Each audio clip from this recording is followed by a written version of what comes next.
Este es Meridiano Agropecuario TV, el programa en defensa de los productores nacionales. Cuando usted vea a Meridiano Agropecuario, usted está viendo su programa porque ese programa es suyo. Así mismo como usted me está viendo, pero ese programa es suyo. Y lo que decimos aquí siempre es a favor de los productores nacionales. En esta ocasión, nosotros hemos traído a un economista agrícola, a un técnico altamente calificado que ha estado en labores gubernamentales en varias ocasiones y es un técnico probado. El ingeniero Héctor Acosta. ¿Cómo tú estás, viejito? Muy bien, William, muy buenos días. Gracias por invitarme de nuevo a tu interesante programa Meridiano Agropecuario, Sí. déjame decirte, es un toque de queda, principalmente para todos los productores agropecuarios nacionales. Pero claro que sí, ese es el objetivo. Así es. Mira, yo algunas veces pienso que el sector agropecuario como que no, a nosotros mismos no nos interesa. Y dejamos que las cosas pasen. Y estaba pensando en estos días que hasta la oposición no ha negado y como que no se mete en los problemas del sector agropecuario, ayudar a los productores a salir de ese marasmo que está. ¿Estoy en lo cierto? ¿Qué es lo que está pasando? ¿Qué ustedes están haciendo en ese sentido? Fíjate, William, en realidad tú sabes que hay un adagio que dice que no hay más ciego el que no quiere ver, ni más sordo el que no quiere escuchar. Sí. En el caso nuestro, de Fuerza del Pueblo, nos mantenemos permanentemente vigilantes de todo el acontecer agropecuario y de todas las áreas de la vida nacional, pero en este caso que nos ocupa, del sector agropecuario, y en contacto con el liderazgo nacional en los diferentes subsectores productivos. Y en ocasiones, conversando con los líderes, también nosotros nos hemos hecho la misma ustedes pregunta. lo visitan Sí, ustedes. claro, y nos reunimos por teléfono, por las redes, siempre estamos en contacto. Okay. Y siempre nos hemos hecho esa pregunta también, que tantas cosas negativas que le pasan al sector, y en realidad hay pocas reacciones de los productores, de los subsectores productivos, y la respuesta que me han dado es que lamentablemente ellos estamos viviendo un gobierno que los amenaza el que saca la cabeza. Entonces tienen un poquito de temor. A veces se dan situaciones donde salen, y ahorita más adelante podemos hablar del caso de los pollos. Perfecto. Pero yo quiero hablar de un caso muy particular, porque pareciera como que el gobierno ahora tiene una varita mágica para resolver el problema del arroz en República Dominicana.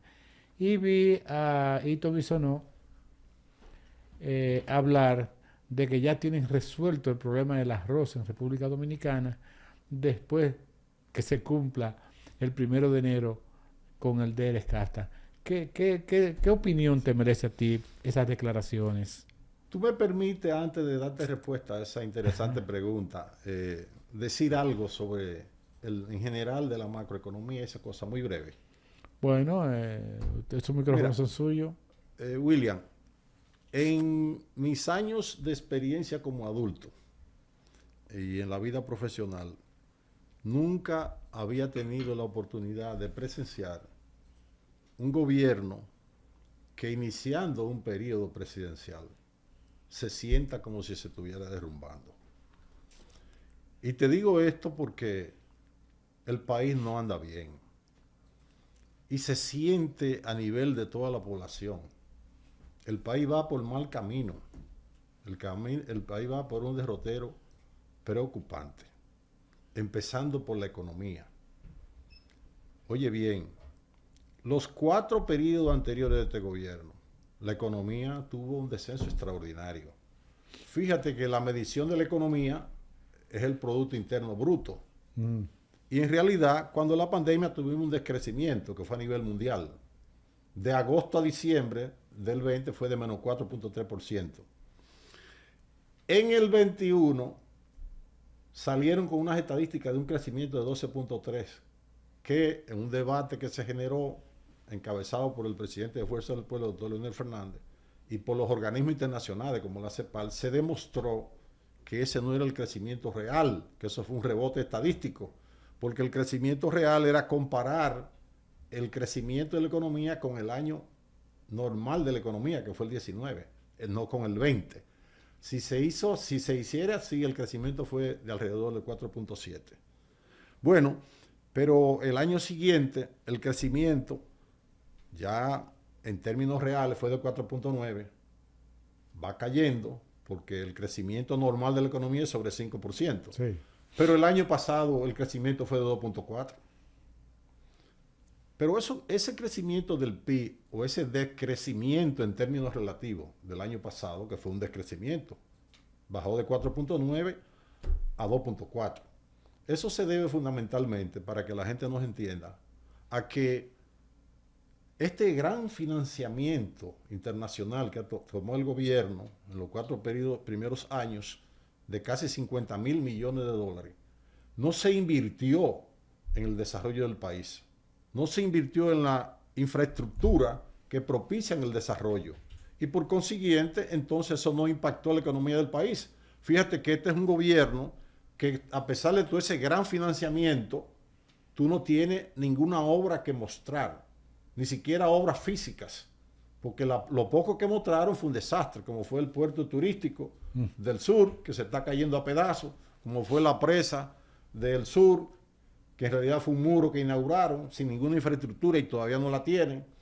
Una línea del metro que va de aquí, de la capital a los Alcarrizos, que pusieron como 3 fechas para inauguración y todavía le falta, creo yo, varios años todavía para que se termine. En fin, no se invirtió dinero, sino que esos financiamientos fueron dedicados fundamentalmente a gasto corriente. Entonces, naturalmente, que ese financiamiento está ahora pesando sobre el presupuesto nacional, porque los intereses son más que el doble de lo que era la deuda que teníamos. Entonces, por eso este gobierno se había destapado con algo que la sociedad en sentido general le salió al frente, que era la reforma fiscal. Entonces, ¿no hay dinero para desarrollar la agricultura? Bueno, el problema de la agricultura no solamente, y lo vamos a ver, es tema de dinero, aunque realmente el presupuesto sigue siendo pírrico, el que tiene el sector agropecuario. Pero no se trata de eso, se trata de políticas mal orientadas. Mira, el PIBA, que es el crecimiento del Producto Interno Bruto Agropecuario, también tuvo un decrecimiento. En el 2020 fue de 2.8, en el 21 de 2.6. Saltaron con un rebote, diría yo, de 5 en el 22, 5% de crecimiento, que a mi juicio solamente, si se le sumaron la producción nacional, las grandes importaciones que se hicieron bajo la ley de tasa cero, pudiera dar 5%. Pero, ¿qué pasa? Que volvió a caer en el año siguiente de 3.9. Es decir, que el promedio de crecimiento del PIBA fue apenas de 3.6, cuando el promedio de crecimiento de la agropecuaria en los últimos años había sido sobre 5%, por no mencionar años que creció 12%. Y finalmente la inflación fue un caso similar, que fue de 3.78 en el 20, 8.24 en el 21, 8.81 en el 22 y 4.79 para un promedio de 6.42. El Banco Central todos los años planifica una inflación de 4, más o menos 1%, lo cual no se ha cumplido nunca. Todo eso naturalmente se refleja en una mala gestión gubernamental. Es el reflejo de una mala gestión gubernamental. Y también se refleja en la canasta básica familiar, que en el 20, para el primer quintil, tú sabes que, y los amigos televidentes, que el Banco Central organiza el nivel de ingreso por quintiles. Hay 5 quintiles. El primer quintil es el de menos ingresos, lo más desposeído, y es el que normalmente se toma como referencia. Bueno, en el 20, la canasta básica familiar era de 20.045 pesos. Y ya en agosto de este año, la canasta básica familiar subió a la astronómica cifra de 27.283 pesos. Un crecimiento de 36%, cuando en todo el periodo anterior el crecimiento del ingreso de la persona apenas fue de un promedio, un 15%. De manera que te quería decir eso. Ahora, yéndonos directamente a tu pregunta. Hey, sí. Yo vi las declaraciones De Ito Bisonó. del señor Ito Bisonó. Y la verdad que lo que me dio fue lástima. Me dio lástima porque no creo que sea por desconocimiento. Cuando vi que él eufóricamente dijo que no se preocuparan los productores de arroz del país. Porque aquí, que por cierto manejan mal el término, dice que va a entrar el DERECASTA. Quiero aclarar eso. El DERECASTA es el Tratado de Libre Comercio donde participan los 5 países centroamericanos, República Dominicana y Estados Unidos. Sí. Eso se firmó en el 2005 y nosotros empezamos a implementarlo en el 2006.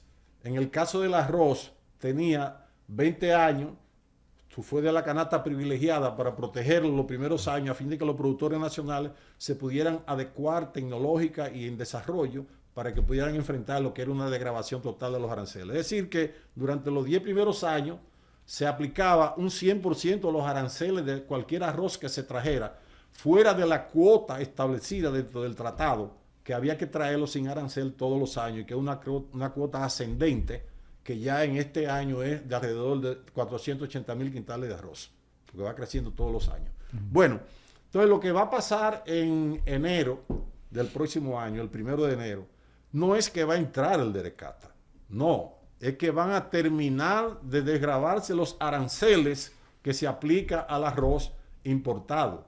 De manera que a partir de hoy, teóricamente, según lo que contempla el tratado, se podrá traer cualquier cantidad de arroz sin pagar aranceles. De manera que aquí se ha traído siempre arroz americano y pienso que se seguirá trayendo. Él no puede decir que no se va a entrar arroz americano, porque incluso los tratados comerciales están por encima de las leyes de cada país en particular.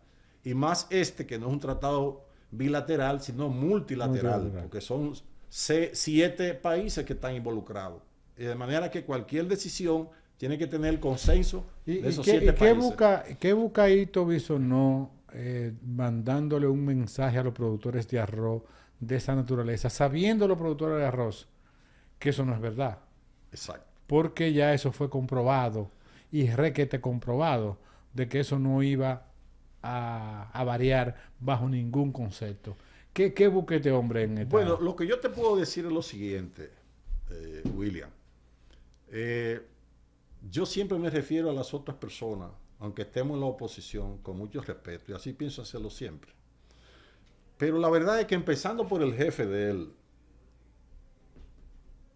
yo creo que este es un gobierno de mitómanos. De mitómanos porque desinforman al país con datos que no se corresponden con la realidad. Para no decir la palabra que corresponde, no quiero decirla, pero debería decirla porque son tantas las veces que se ha advertido al presidente, incluso en sus rendiciones de cuentas, que ha hecho ya 4 rendiciones de cuentas en el Congreso Nacional, se refiere al sector agropecuario con informaciones que no se corresponden y le hacemos las advertencias y él sigue haciéndole. Por ejemplo, el presidente de la República también se refirió a ese tema en la rendición de cuentas del año 22, que la hace en febrero del 23. Recuerdo que dijo, muy eufórico, que él no va a permitir eso, de que haya la degradación de los aranceles, pero en ese momento ya el presidente tenía en la mano una carta que le habían entregado los americanos de una gestión que se hizo a través de la embajadora del presidente, donde decía que no, que eso no se iba a revisar, porque Estados Unidos no tiene la capacidad de revisarlo solo. Es como te digo, tiene que ser un consenso de los 7 países que están involucrados. Pero además de eso, Will, oye lo que te voy a decir. Los Estados Unidos también tienen su propia agenda de incumplimiento de nosotros, de ciertos temas comerciales en otras áreas con los Estados Unidos. De manera que imagínate tú lo que implicaría todo eso. Pero una cosa, mándamele ahí rapidito un mensaje a los productores de arroz, que son miles y miles de productores de arroz que están diseminados en todo el país y que pueden creer esto como una verdad absoluta. Dímele que... No, bueno, lo primero, William, es lo siguiente. Tanto el presidente de la República, cuando se refirió a ese tema desde el Congreso, como el ministro de Agricultura, que en diferentes ocasiones se refiere al tema, ahora Ito Bisonó se refiere al tema, hace mucho tiempo que Fuerza del Pueblo le sugirió al gobierno que tenía que ir preparando un plan de contingencia para cuando ese momento llegara. Te lo digo porque conocemos la historia de las gestiones que se han hecho. Esas gestiones se están haciendo desde el 2008 para que se revisara y no ha sido posible. Ahora, a los productores nacionales pueden tener la tranquilidad y ojalá que el presidente lo culpa con hechos de que no van a ser afectados. Para que ellos no sean afectados, este gobierno tiene que preparar un plan de contingencia, como hemos dicho, donde se contemple muchas cosas, porque tú enfrentas una competencia que no es leal, como el caso de la producción de arroz con otro productor de otro país, donde reciben altos subsidios de manera disfrazada, de muchas maneras. Por ejemplo, los productores americanos reciben subsidios por 3 vías diferentes, que no vamos a entrar en detalle ahora, pero en un programa lo podemos hacer. Y entonces, ¿qué es lo que pasa? El arroz aquí hay que preservarlo al costo que sea.